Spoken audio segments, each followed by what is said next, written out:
నమస్తే. ఇన్నాళ్ళు నన్ను సపోర్ట్ చేస్తూ, ఎంకరేజ్ చేస్తూ మీ ప్రేమని నాకు అందిస్తున్న ప్రతి ఒక్కరికి కృతజ్ఞతలు.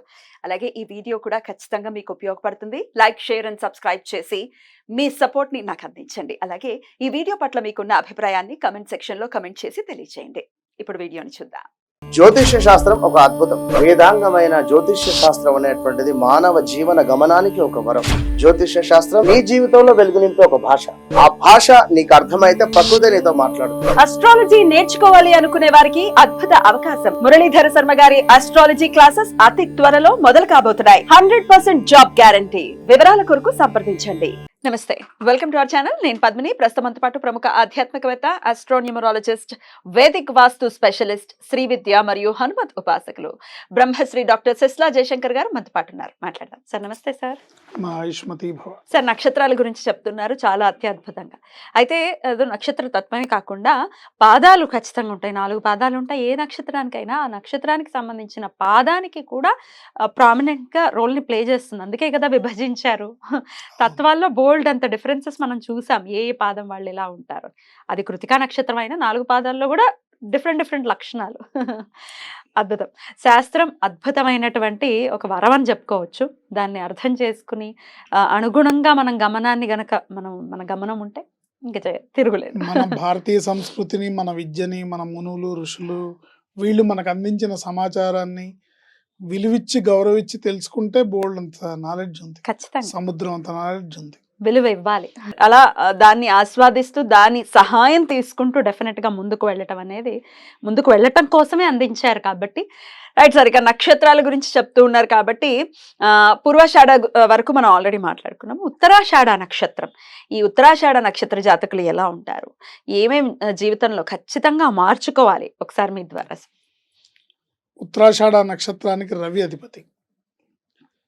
ఈ ఉత్తరాషాఢ నక్షత్రం వాళ్ళు ఎలా ఉంటారంటే కామన్ పాయింట్స్ ఏంటంటే హాస్య ప్రీతి. నవ్వుతూ ఉంటారా? నవ్వుతూ నవ్విస్తూ ఉంటారు. లేదా హాస్యాన్ని ఇష్టంగా ఆస్వాదిస్తారు. వాళ్ళు నవ్వుపైన ఇష్టపడతారు. బహుశత్రువులు ఉంటారు. క్లేశములు ఉండును, అంటే బాధలు, ఇబ్బందులు, కష్టాలు ఉంటాయి. విశిష్టమతి అంటే sir different mentality, various mentalities, అంటే ఒకే మనిషిలో రకరకాల వివిధ పార్శ్వాలు అంటారు కదా, అపరిచితులు ఉంటారు. ఎప్పుడు రేమో వస్తాడో, ఎప్పుడు అపరిచితుడు వస్తాడో, ఎప్పుడు రామానుజం వస్తాడో తెలియదు. విశిష్టమతి, దయాపరుడు, కానీ బహుభార్యలుండును. అవకాశం దొరికితే వదలరు అన్నమాట. బహుభార్యలుండును. ఇకపోతే ఇవి కామన్గా ఉండే పాయింట్స్. 1వ పాదాన రూపసి, మేధావి, కళాప్రియుడు, ఉదారుడు. వీళ్ళకి గనక జాతకంలో చంద్రుడు బాగుంటే క్లీన్ మెంటాలిటీ. చంద్రుడు బాగుంటే క్లీన్ మెంటాలిటీ ఉంటుందని ఇచ్చాడు మహర్షి. అంటే బాగాలేకపోతే కన్నింగ్ మెంటాలిటీ ఉంటుందని అర్థం. చెప్పకనే చెప్తున్నారు ఇక్కడ. వీరి ప్రమేయం లేకుంటే అన్ని వాటంతటవే సమకూరును. వీరి ప్రమేయం లేకుంటే, అంటే వీళ్ళు ఇన్వాల్వ్ అవ్వకుండా ఉంటే ఆటోమేటిక్గా వాళ్ళకి అన్ని వస్తాయి. సెట్ అయిపోతుంటుంది. ఇన్వాల్వ్ అయి ప్లాన్ చేస్తే మటుకు అనుకున్నవి బెడిసి కొడుతూ ఉంటాయి. ట్రికీగా ఉంది. విపత్కర పరిస్థితులను ఎదుర్కోలేరు. అంటే బేలగా, సెన్సిటివ్గా, ఏదన్నా వచ్చి ఆపద మీద పడితే మొత్తం సరెండర్ అయిపోతారు. ఇది 1వ పాదం. 2వ పాదాన పీనాసి, మాటకారి, బలవంతుడు, కృత్రిమత్వంతో భంగపాటు, ఆర్టిఫిషియాలిటీతో భంగపాట్లు ఉంటాయి. అంటే ఎదుటి వాళ్ళకి అర్థమైపోతుంది ఇది ఆర్టిఫిషియల్, అది అబ్బో చెప్పాడు రా బాబు అని తెలిసిపోతుంది అనమాట. లేని ప్రిన్సిపల్స్ ని ఆపాదించుకుంటారు. యాక్చువల్గా వాళ్ళల్లో లేని ఆపాదించుకొని నేను అలా ఉంటాను, నేను ఇలా ఉంటాను, నేను అది చేస్తానని ఆపాదించుకుంటారు. 3వ పాదాన గర్వి, అంటే ఈగోయిస్టిక్ పర్సనాలిటీ, బహుప్రేలాపి, బహుప్రేలాపి అంటే రకరకాల ఎక్కువగా ప్రేలాపనలు పేలుతూ ఉంటారు, ఎక్కువ మాట్లాడతారు. ఒరిజినాలిటీకి భిన్నంగా వ్యవహరించగలిగితేనే విజయాలు లభ్యం. సో వీళ్ళు ఒరిజినాలిటీకి భిన్నంగా వ్యవహరిస్తేనే వీళ్ళకి విజయాలు దొరుకుతాయి. వీళ్ళు ఒరిజినల్గా ఉంటే ఎవరు నమ్మరు. సిన్సియారిటీ అవసరం, వీళ్ళకి సిన్సియర్గా ఉండాలి.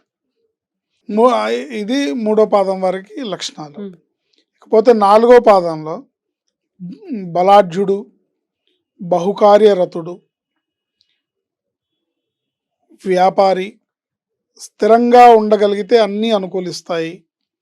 స్థిరమైన అభిప్రాయాల కంటే పరిస్థితులకు అనుగుణంగా అభిప్రాయాలు మార్చుకుంటారు. పరిస్థితులకు అనుగుణంగా వాళ్ళ అభిప్రాయాలు మార్చుకుంటూ ఉంటారు. ఏ ఎండకు ఆ గొడుగు పట్టే తత్వం ఉంటుంది.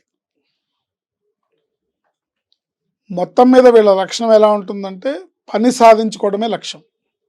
వాళ్ళ పని అవ్వడమే ముఖ్యంగా వీళ్ళ బిహేవియర్ ఉంటుంది. ఇది వీళ్ళు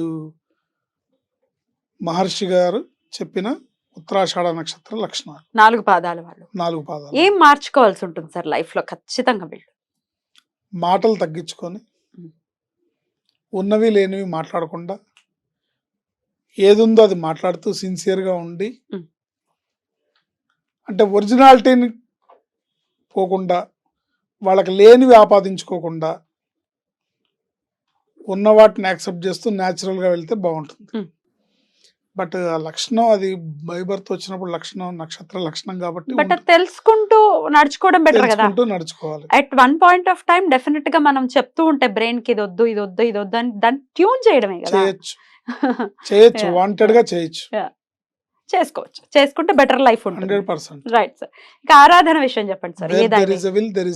డెఫినెట్లీ వీళ్ళు ఆదివారం నాడు సూర్య నమస్కారాలు చేయడం, ఆదిత్య హృదయ స్తోత్ర పారాయణ చేసుకోవడం, శ్రీరామచంద్ర ప్రభువుని ఆరాధించడం అన్ని రకాలుగా కూడా ఉత్తమమైన ఫలితాలను ఇస్తుంది. వీలుంటే, అవకాశం ఉంటే, రామభక్తి ఉంటే వారి పాదాన్ని అనుసరించి డెఫినెట్ గా చెప్పినటువంటి రెమెడీస్ చేసుకుంటూ అలాగే మార్పుని కూడా తెచ్చుకుని లైఫ్ లో వాళ్ళు ఇప్పుడు ఈ పాదాన్ని ఇలా ఉందన్నప్పుడు నా మెంటాలిటీ ఇలా ఉందనే విషయం తెలుసుకోవాలి. అదొక ఇండికేషన్, అంతే. ఇండికేషన్. దాని అనుగుణంగా మనం ప్రవర్తించాలి. మనం వేలెత్తి చూపించట్లేదు ఎవరిని, బట్ అది తెలుసుకొని మనం మార్చుకుంటే ఏది మంచి ఏది చెడు మనకు తెలుసు. ఎగ్జాక్ట్లీ. దాన్ని మార్చుకుంటే మంచిది. బ్యూటిఫుల్ సార్, చాలా అద్భుతంగా వివరించారు. ఇక నెక్స్ట్ ఎపిసోడ్ లో శ్రవణ నక్షత్రం గురించి మాట్లాడుకుందాం. Thank you sir. నమస్తే. ఆయుష్మతి.